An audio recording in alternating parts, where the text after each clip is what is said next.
Hi viewers, welcome to Asha's Times. നമ്മൾ ഇന്നിവിടെ ഒരു ഉണ്ണിയപ്പമാണ് ഉണ്ടാക്കാൻ പോകുന്നത്. അടിപൊളിയാണ്, നല്ല ടേസ്റ്റാണ്. അപ്പോൾ എന്തൊക്കെയാണ് വേണ്ടതെന്ന് നോക്കാം.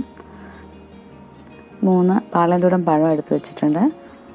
ഒരു 2-3 പീസ് ഏലക്ക, കുറച്ച് പഞ്ചസാര, ഇത് പച്ചരി പൊടിച്ചതാണ്.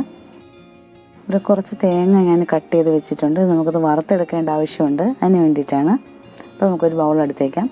അതിലേക്ക് ഇത് 1 മണിക്കൂർ പച്ചരി കുതിർത്ത് പൊടിച്ചതാണ്, മിക്സിയിൽ പൊടിച്ചെടുത്തതാണ്. ഇനി നമുക്ക് ഇതിനകത്ത് ഒരു ഗ്ലാസ് പഞ്ചസാര എടുത്തിട്ടുണ്ട്. അതിലേക്ക് ഈ പാളയംതോടൻ പഴം കട്ട് ചെയ്തിടാം.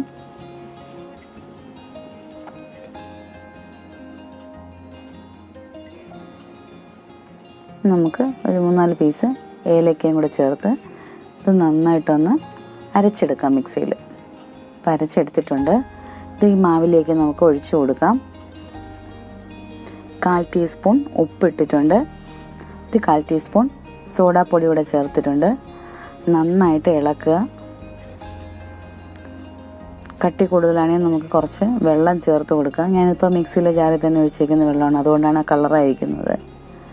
അത് ഇതിനകത്ത് ഒഴിച്ച് ഇളക്കി കൊടുക്കുക. ആ കട്ടയൊക്കെ നന്നായിട്ട് ഉടച്ച് മിക്സ് ചെയ്തെടുക്കണം. ഏകദേശം ഈ പരുവം ആക്കി എടുക്കുക. ഇനി നമുക്ക് ഇതൊരു 1 മണിക്കൂർ റെസ്റ്റ് ചെയ്യാൻ വയ്ക്കാം. ആ സമയത്തേക്ക് നമുക്ക് ആ തേങ്ങ വറുക്കാം. ഇതിൽ ഇങ്ങനെ 1 ടീസ്പൂൺ നെയ്യാണ് ഒഴിച്ചേക്കുന്നത്. അതിലേക്ക് തേങ്ങാക്കൊത്ത് ഇട്ട് കൊടുക്കാം. നന്നായിട്ടൊന്ന് മൂപ്പിച്ചെടുക്കണം.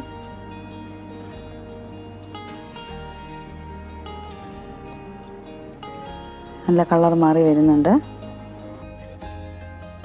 നമ്മൾ മാറ്റി വെച്ച മാവ് 1 മണിക്കൂർ കഴിഞ്ഞിട്ടുണ്ട്. നമുക്ക് ഈ തേങ്ങാക്കൊത്ത് ആ മാവിലേക്ക് ഒഴിച്ച് മിക്സ് ചെയ്തെടുക്കാം. നന്നായിട്ട് ഇളക്കി യോജിപ്പിക്കുക. ഉണ്ണിയപ്പം ഉണ്ടാക്കുന്ന പാത്രം അടുപ്പത്ത് വെച്ചിട്ടുണ്ട്. സൺഫ്ലവർ ഓയിലാണ് യൂസ് ചെയ്തിരിക്കുന്നത്.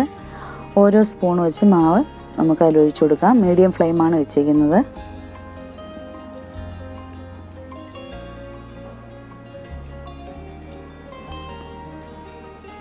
2 സൈഡും മറിച്ചിട്ട് കൊടുക്കണം. ഈ കമ്പി വെച്ചിങ്ങനെ മറിച്ചിടുമ്പോൾ സൂക്ഷിക്കണം, കാരണം ഇത് സ്ലിപ്പ് ചെയ്ത് പോകാൻ സാധ്യതയുണ്ട്. എണ്ണ തിളച്ച എണ്ണയാണ്, സൂക്ഷിക്കുക. 2 വശവും മറിച്ചും തിരിച്ച് ഇട്ട് കൊടുക്കുക.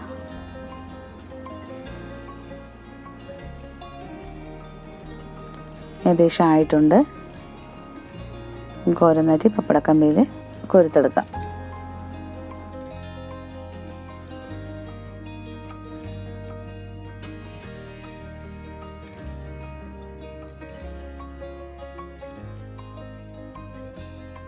അപ്പം നമ്മുടെ ഉണ്ണിയപ്പം ഇവിടെ റെഡി ആയിട്ടുണ്ട്. നല്ല ടേസ്റ്റാണ്, ക്രിസ്പിയാണ്. അപ്പോൾ എല്ലാവരും ഉണ്ടാക്കി നോക്കുക. Thank you all.